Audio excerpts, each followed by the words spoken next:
আজকের দিনটা আমার কাছে সবচেয়ে বেশি আনন্দের দিন। আমার ছেলের জন্মের 4 দিনের মাথায় যখন তার হাই জন্ডিস ধরা পড়ল, আমরা খুব ভেঙে পড়েছিলাম। ভেঙে পড়ারই কথা, কিন্তু ঈশ্বরের কৃপায় আজ ও সুস্থ। তাই 6 দিনের মাথায় যে ষষ্ঠীর অনুষ্ঠান করার কথা, সেটা সেই দিন করতে না পারলেও 21 দিনের দিন আমরা ষষ্ঠী আয়োজন বাসায় করেছিলাম। অনেকেই বলবেন আমার ছেলের এক সাইডে চুল নেই কেন? কারণ এই জন্ডিস হয় তখন ওকে ক্যানোলাটা মাথায় দেয়া হয়, যার কারণে তার এক সাইডে চুলটা ফেলা হয়।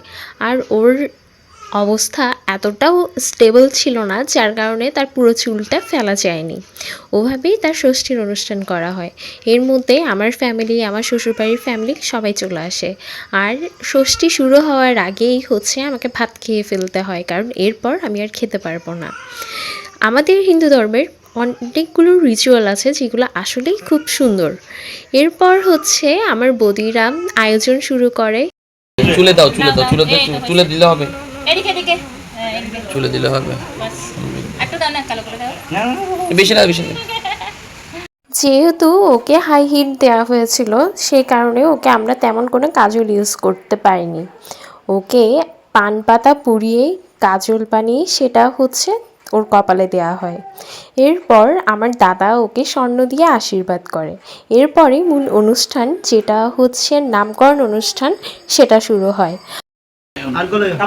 সমৃদ্ধ যোগেশ্বর, মহেশ্বর, অদ্রিক, অদ্রিক,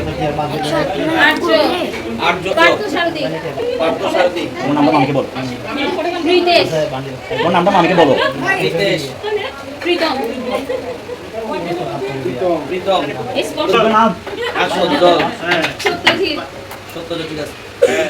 পিসি ছেলে না, পিসি বল দাও, নমস্কার কোথায়? পিসি নাম আমি তো বলতে রাখি, বান্টি রাখি, বান্টি বলে, বান্টি না, বান্টি বল্টু, হ্যাঁ বান্টি বল্টু দাও, পিসির নাম দাও, রবীন্দ্র, বাবা কোদরি, শ্রীকান্ত, দাদা খবর ধরে গেছে, অরিজিৎ, কিন্তু আপনি দাদা নাম দিন দাদা, ওর নিরক্ষর হলো, মোটামুটি ওকে স্বাক্ষরই রাখতে হবে না?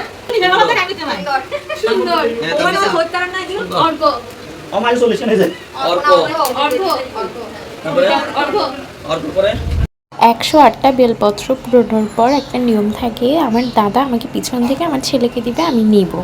নমস্কার করে এটা কই করবে না, তোমার দাদা বলবে করে ছেলে নাকি ছেলে বলবে না, না আইডা ছেলে, হ্যাঁ তা তুই বলবা আমার ছেলে করে নিয়ে নিবা তোমার। এর মধ্যে আবার কেউ একজন দেখবে বাড়ি দিয়ে আমার ছেলে ভয় পায় কিনা।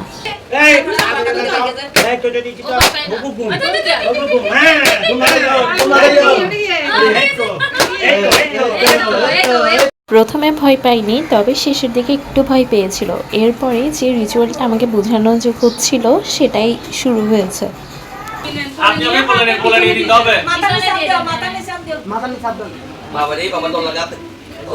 এবার বলো, তুমি বলো, মরে ছেলে না হাইডে ছেলে, তুমি বলো, মরে ছেলে না হাইডে ছেলে, মানে রাস্তা আর কি আমার ছেলে, নাও নাও নাও, এই সামনে না, মরে ছেলে। সব শেষে অনুষ্ঠান শেষ হওয়ার পর সবার খাওয়া দাওয়ার পর্ব শুরু হয়ে যায়। খাওয়া দাওয়া শেষ করে সবাই আমরা একসাথে একটা ফ্যামিলি ছবি নিই, গ্রুপ ছবি, যারা যারা অ্যাটেন্ড ছিল সবাই মিলে একটা গ্রুপ ছবি তুলি। তারপরে আমরা কিছু 3 জন মিলে, তারপর ফ্যামিলি সবাই মিলে অল্প অল্প করেও কিছু ছবি তুলেছিলাম, যেগুলো স্মৃতি হিসেবেই আমাদের চ্যানেলে থেকে যাবে।